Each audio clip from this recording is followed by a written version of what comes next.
Bonjour à tous, et oui, c'est la bonne période, les climatisations.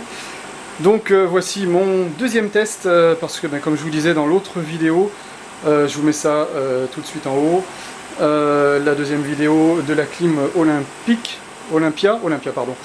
Là c'est la clim Taurus Alphatec XT, je sais plus combien, AC260KT. Voilà, j'ai pas bossé ma vidéo, je vous fais ça à l'arrache. Mais voilà, enfin moi quand je cherche quelque chose à acheter, je regarde surtout les vidéos YouTube. Et sur les climatisations, franchement, il n'y a pas grand chose en vidéo YouTube, à part à l'étranger. Donc voilà, pour les Français, des vidéos en français avec des conseils. Restez bien jusqu'au bout, il y a des conseils tout le long de la vidéo pour l'utilisation de la clim, les choses à faire, à pas faire pour avoir une bonne optimisation de votre climatisation. Donc voici donc le test de la Taurus AC260KT. Alors actuellement elle est en fonctionnement ventilateur lent de manière à ce que vous puissiez un petit peu m'entendre. Je pense que de toute façon vous m'entendez correctement, mais avec le ventilateur maximum, on verra ça tout à l'heure. Donc cette climatisation est livrée telle quelle avec le kit fenêtre. Alors c'est les fenêtres volets roulants. Si vous n'avez pas de volets roulants, ça va être compliqué pour vous. Vous regarderez, il y a des systèmes d'adaptation avec des scratchs à mettre sur la fenêtre. C'est pas très pratique, mais bon, c'est toujours mieux que rien. En même temps, j'étais chez mon médecin hier, et j'ai vu justement une climatisation comme ça, moins puissante, la même puissance que l'Olympia, que j'ai testé tout à l'heure. Et lui, il s'était pas embêté, il avait ouvert la fenêtre, entrouvert la fenêtre, mis le tuyau à travers comme ça, pendant en vrac. Toute la fenêtre était limite ouverte, mais il y avait quand même une bonne sensation de fraîcheur dans la salle d'attente. Donc voilà, si vraiment vous n'avez pas d'autre solution, vous pouvez faire un système entre guillemets à l'arrache, mais quand même le mieux c'est de camoufler au maximum ce que vous pouvez.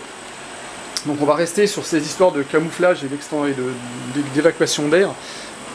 Pourquoi c'est important de camoufler comme ça beaucoup? Parce que la climatisation, pour fonctionner, elle va aspirer de l'air ambiant à travers ces grilles d'aération qui sont sur celle-ci, sur le côté, à l'arrière. Et je crois qu'il y en a aussi de l'autre côté, voilà, il y en a sur les trois côtés sur celle-là. Donc la climatisation aspire de l'air. Pour produire de l'air froid, elle génère de l'air chaud. L'air chaud est expédié par la fenêtre. Donc ce tuyau-là, il faut qu'il soit le plus court possible. Et c'est bien avec la Taurus, c'est que la sortie d'air est très très haute. C'est une des plus hautes de toutes les clims que j'ai vues quand j'ai fait mes recherches sur internet. C'est parmi les plus hautes. La sortie de clim en haut, ce qui fait que vous avez très peu de tuyaux, parce que le tuyau, savoir qu'il est très chaud. Là je me brûle pas, mais de temps en temps il peut devenir très très chaud, et donc du coup ça vous chauffe un petit peu la pièce. Donc plus ce tuyau est long, et moins vous allez avoir une performance de froid. Donc voilà, donc ça c'est très bien, parce que plus il est haut, hop, plus vous sortez rapidement vers la fenêtre. Surtout évidemment pas de coude qui descend, qui remonte, parce que vous avez un fonctionnement autonome, c'est-à-dire qu'il y a un réservoir d'eau de clim qui est autogéré, c'est-à-dire que l'eau de climatisation est automatiquement évaporée et évacuée par le tuyau d'extraction. Donc si votre tuyau fait un U, l'eau va stagner dans ce U. Donc il faut vraiment que le tuyau il monte directement vers la sortie d'air. Et donc le plus court possible. Voilà, quoi d'autre comme conseil? Alors, bien camoufler, parce que comme je vous disais, la machine aspire de l'air intérieur de la pièce.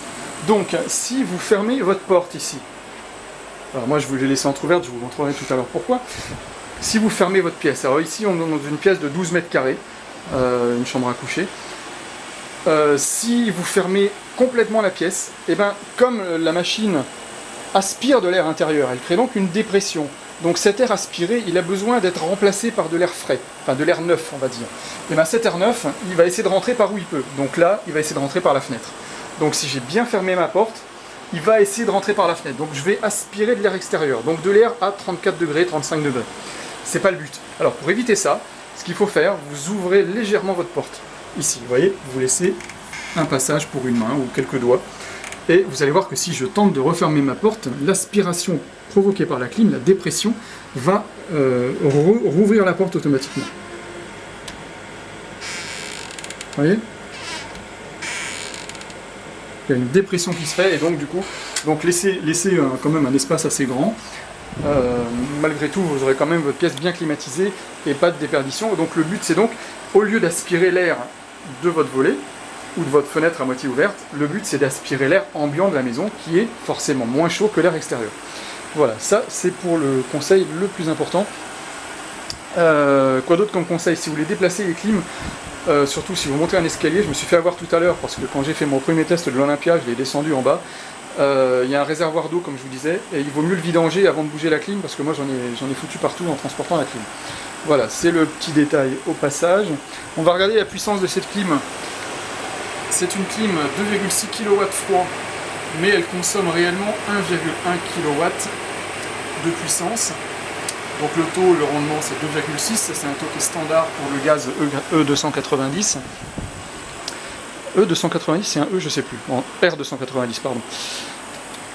Donc elle va consommer réellement en électricité à peu près 1000 watts, allez 1100 watts, donc on va arrondir à 1000 watts. On peut se dire 1000 watts, wow, ça va me coûter super cher en électricité, et c'est pour ça que moi j'avais jusqu'à maintenant pas de clim, et c'est vraiment cette canicule actuelle qui m'a fait réfléchir à ça. Et au final quand on calcule 1000 watts c'est donc 1 kW.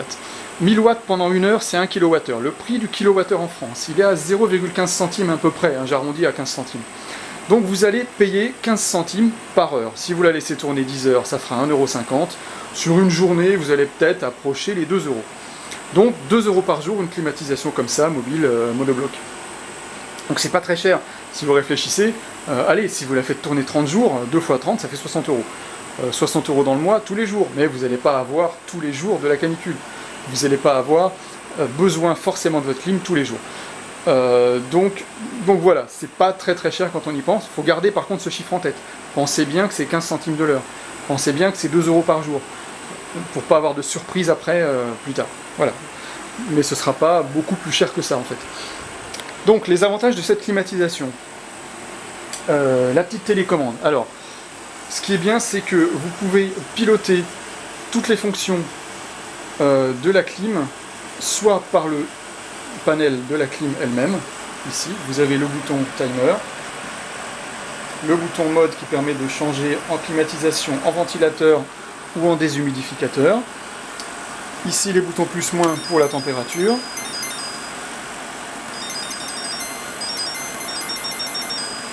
Et ça, c'est la vitesse du ventilateur, donc haute vitesse, médium et basse vitesse. Et swing, c'est pour le basculement des ailettes, je vous montrerai tout à l'heure quand j'aurai enlevé le petit thermomètre qui mesure la sortie d'air froid. Et ici, c'est le bouton marche arrêt. Donc toutes ces fonctions-là sont accessibles également par la télécommande. Ça veut dire que si vous perdez votre télécommande, si votre télécommande se casse, et bien votre clim est encore fonctionnelle à 100%. Vous avez toutes les fonctions sur le panel de la clim et sur la télécommande. Inversement, si vous avez un bouton qui ne marche plus sur la clim, et bien vous aurez votre télécommande. Ça, c'est génial. Et fournit un petit tuyau avec cette clim. Alors, je disais tout à l'heure dans l'autre vidéo, je vais vous refaire un peu le speech, que j'avais acheté une climatisation Essentiel B chez Boulanger, qui était extrêmement bruyante. Imaginez-vous dans un avion de ligne, voilà, c'est ce bruit-là, hein. Pour ceux qui ont déjà pris l'avion, vous voyez ce que ça donne. C'est assourdissant et c'est un bruit permanent et c'est affreux. Je me suis dit, c'est pas possible, toutes les clims font pas ce bruit-là. Et bah donc du coup j'ai commandé sur Amazon 2 clims, c'était pas trop disponible à l'époque où j'ai commandé, donc je me suis dit je prendrai la première qui arrive et la deuxième je vais annuler la commande. J'ai pas eu de chance, ou j'ai eu de la chance, surtout vous avez eu de la chance que j'ai pu tester les deux du coup, je les ai reçus le même jour, donc j'ai pas pu annuler une des deux commandes puisqu'elles sont arrivées en même temps. Donc j'en renverrai une des deux, ou je vais garder les deux, je pense que je vais garder les deux, j'en mettrai une en bas, une en haut, j'ai encore pas trop réfléchi à ça. Parce que les deux fonctionnent bien, donc je suis assez content des deux. Il y a des avantages chez l'une, des avantages chez l'autre. Si vous regardez les deux vidéos, l'Olympia, sont des inconvénients pour moi, c'est la télécommande. C'est que toutes les fonctions ne sont pas sur la clim. Là, on a vraiment toutes les fonctions de la télécommande sur la clim. Tout ça pour dire quoi? Oui, le déshumidificateur, le plus petit tuyau qui est fourni, qui n'était pas fourni sur la clim Essentiel B, que j'ai vite ramené, hein, je l'ai gardé une journée. Hein. L'Essentiel B, ça n'a pas traîné. En plus, elle ne faisait pas de froid, enfin voilà, c'était vraiment nul. Donc je vous conseille pas les clims Boulanger, hein. Prenez vraiment de la marque. Là, on est sur de la marque, hein. C'est pas une marque forcément très connue, mais c'est une marque espagnole ou italienne, je sais jamais. Mais Alpatex, voilà, c'est Taurus Alpatex, Taurus a racheté Alpatec ou l'inverse, je sais plus. C'est une marque réputée dans les clims, donc de ce côté-là, on sait où on va.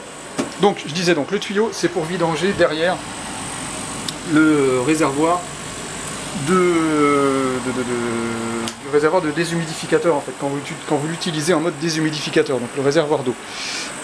Je suis en train de voir que, qu'est-ce qu'elle me fait? Oh là, bah tiens, on a une bonne surprise au niveau température, je vous montrerai ça tout à l'heure. Allez, un petit suspense jusqu'à la fin de la vidéo. Très bonne surprise. Donc oui, le petit tuyau que vous pouvez mettre donc à l'arrière de la clim pour que votre clim se vidange de façon continue, soit dans un évier, un seau, etc. Alors je vous conseille pas trop un seau, parce qu'une fois que le seau est plein, il va déborder. Donc bref, le tuyau est fourni, ça peut aussi vous aider à vidanger le réservoir assez facilement. Alors j'ai pas vu de sortie d'eau plus basse. Sur celle-ci, il n'y a qu'un bouchon qui se trouve au-dessus et en haut. Faut savoir qu'en fonctionnement normal, vous n'avez pas besoin de vidanger le réservoir de clim, puisque en fait l'eau s'évapore automatiquement par le tuyau d'extraction, comme je vous disais tout à l'heure, à condition de ne pas faire de U. Voilà, alors est-ce que je vous dis la bonne surprise tout de suite pour les températures, ou j'attends un peu, hein, on va attendre un peu. On va regarder quoi d'autre sur cette clim? On va regarder, donc, on va la mettre en puissance maximum de ventilation, parce que là je suis au minimum, j'ai le minimum pour vous parler plus facilement.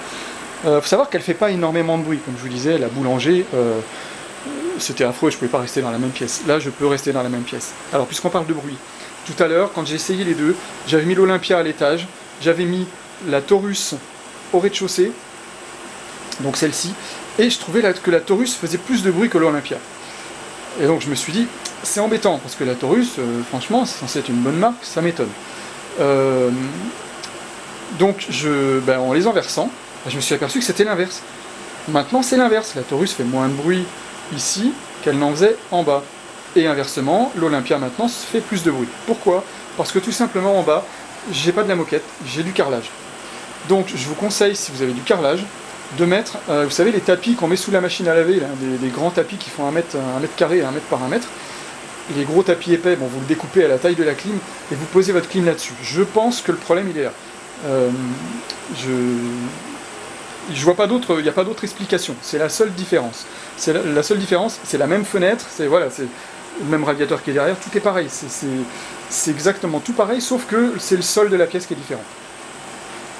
Et c'est ce qui en fait le bruit qui se produisait, c'est en fait vous savez le fameux bruit de réfrigérateur, l'espèce de bruit aigu du compresseur de climatisation de réfrigérateur. C'est un peu ce bruit aigu qui ressort énormément quand elle est sur un sol dur. Donc voilà, pensez à ce fameux tapis caoutchouc, ça fait je crois 1 cm d'épaisseur. C'est une espèce de tapis noir, vous trouvez ça chez Leroy Merlin, Boulanger, etc. Pas Boulanger, Leroy Merlin, Casto, enfin toutes ces boutiques là. Vous allez pouvoir trouver ça. Donc on va passer en ventilation, non on va regarder la température avant parce que ça va me gêner le thermomètre là. Alors la température sur l'Olympia je l'avais mesurée à 11 degrés. Et bien celle-là, suspense, est-ce que vous lisez? Ouais, vous lisez bien ça. Vous lisez bien 9,6 degrés. Eh ouais, 9,6 degrés. Alors chez Que Choisir, ils ont testé des clims qui sortaient du 16 degrés, je sais pas comment ils mesurent. Bon bref, ma mesure à moi, j'ai pris une sonde Oregon. Hein. Les sondes Oregon, pour ceux qui connaissent, c'est quand même super fiable. Voilà, elle est à 9,5 même maintenant. Donc voilà, 9,6 degrés. Et dans la pièce, j'ai combien? Tout à l'heure, j'avais 26, je sais plus quoi, 4. Voilà, là j'ai 26. Donc vous voyez, la Taurus est un petit peu plus performante. En même temps, c'est normal. Pour ceux qui ont vu la vidéo de l'Olympia, l'Olympia elle était à 2,3 kW l'Olympia et là on est à 2,6, donc effectivement il y a un peu plus de puissance de froid, donc c'est normal que ça génère plus de froid. En même temps, pour ces surfaces là, l'Olympia convenait très bien, hein. La Taurus convient bien également. Voilà, faut savoir qu'elle sort plus de froid, donc elle aura forcément un meilleur rendement pour des pièces un peu plus grandes. Donc si vous voulez vraiment avoir une clim pour une pièce plus grande, prenez la Taurus plutôt du coup. Alors il y a quand même 100 € d'écart je crois entre les deux, hein. Donc en fonction de votre budget, l'Olympia peut largement suffire, hein. Franchement l'Olympia fonctionne très bien. Celle-là va peut-être refroidir plus rapidement, mais au final vous allez, ça va se jouer à 1 degré. Vous voyez tout à l'heure entre 26,4 et 26 c'est pas grand chose, hein. Voilà, donc à voir en fonction de votre budget. Donc le mode, je ne vais pas le faire avec la télécommande, hein, je vous montre la télécommande, le bouton qu'il y a dessus, hein. Il y a les mêmes que sur la clim. Le bouton swing, ça permet de faire bouger les ailettes automatiquement de sortie d'air, donc de l'horizontale jusque vers le haut, voilà. Alors ça bouge pas énormément, mais ça permet de répartir un petit peu mieux l'air dans la pièce. Voilà, faut savoir que sur l'Olympia, il n'y en a pas, et j'ai pas vu de différence là non plus, hein. C'est... Bon voilà, je n'irai pas jusqu'à dire que c'est un gadget, mais je suis pas convaincu vraiment de l'utilité. De toute façon, les climatisations dirigent l'air froid vers le haut, parce que en fait l'air froid a tendance à tomber vers le bas. Et c'est pour ça que j'ai mis mon ventilateur ici par terre, parce que le but du jeu, c'est pas pour moi de climatiser une seule pièce, c'est de climatiser tout l'étage. Enfin tout l'étage. C'est cette pièce-là, plus celle qui se trouve au bout là-bas, qui est la pièce, la chambre de ma fille. Voilà, qui est par là. Oh voilà, qu'est-ce qu'il fait chaud par là. Combien il fait par là? 29,8. Vous voyez, donc j'ai presque 4 degrés d'écart entre une pièce climatisée et une pièce non climatisée. Donc ouais, c'est quand même bien appréciable. Et encore là, je viens de la démarrer. Le temps que je fasse mes branchements et tout, j'ai laissé les fenêtres ouvertes. Je pense que ça va encore descendre. Je vais pouvoir descendre à 25. Sachant que dehors, combien on est dehors maintenant en température? Allez, je vais y arriver.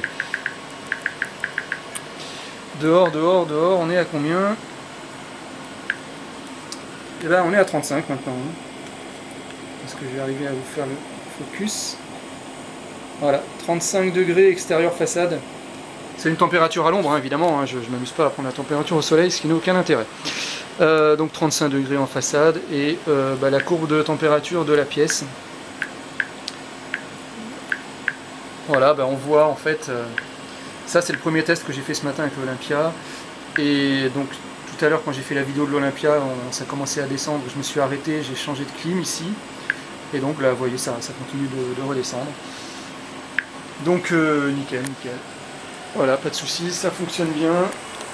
On va la mettre en vitesse supérieure maintenant. Là je l'ai mis en médium. Donc ça fait pas énormément de bruit, hein, même quand on met la pleine puissance. Là je suis au maximum. Voilà, c'est franchement supportable. Mais je vous dis, hein, mettez bien le tapis en dessous. Parce que tout à l'heure, la Taurus, je me suis posé la question de la renvoyer quand même. Hein. Franchement, avec le sol dur, le bruit aigu, très désagréable. Voilà, donc que dire de plus? Pas grand chose, voilà, donc si vous avez des questions, vous pouvez la poser dans la partie commentaires. J'y répondrai avec plaisir. Et voilà, après pour mon choix personnel, voilà, les deux fonctionnent bien, les deux font du froid, c'est ce qu'on leur demande. Si je devais en garder une, ça dépend. Voilà, l'Olympia, c'est vrai qu'elle est 100 € moins chère. Celle-ci fait un tout petit peu plus de froid. Est-ce que ça justifie les 100 €? C'est pas sûr. Voilà, mais bon. Quoi qu'il en soit, vous savez que ces deux marques-là sont fiables, la Taurus et l'Olympia. Du moins ces modèles-là fonctionnent bien. Pensez bien au petit conseil de camouflage. Voilà, alors le ventilo, oui, donc c'est... Ah oui, je parlais de l'air froid tout à l'heure, effectivement, le ventilo c'est pour envoyer donc l'air froid qui va un petit peu rester dans cette pièce-là et pas trop aller traverser la porte, parce que le ventilateur ne permet pas, le ventilateur de la clim elle-même ne permet pas d'aller propulser jusque là-bas. Donc je propulse l'air froid qui se trouve au sol avec ce ventilateur-là en position 3, ça fait 100 watts, hein, c'est pas énorme par rapport à la clim elle-même, donc il n'y a pas de souci. Ça va pas me faire payer beaucoup plus cher. Donc je propulse avec ce ventilateur de l'air frais dans la chambre en face.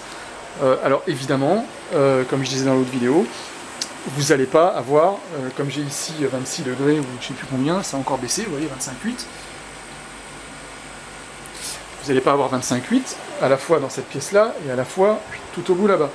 Vous allez peut-être avoir 27, mais par rapport à un 30-31 que j'ai habituellement, c'est quand même appréciable. Voilà. Donc c'est à retenir. Hein. De toute façon, la clim, il n'y a pas de secret. Hein. Soit plus vous limitez la surface et plus ça fait du froid, et plus vous laissez la surface ouverte, et moins vous allez avoir une bonne performance de froid. Voilà, j'espère que vous avez trouvé ça intéressant. Je vous mets les liens dans la description de cette clim Taurus, si ça vous intéresse. Comme ça, en même temps, vous verrez le prix. Et je vous dis à bientôt pour une prochaine vidéo.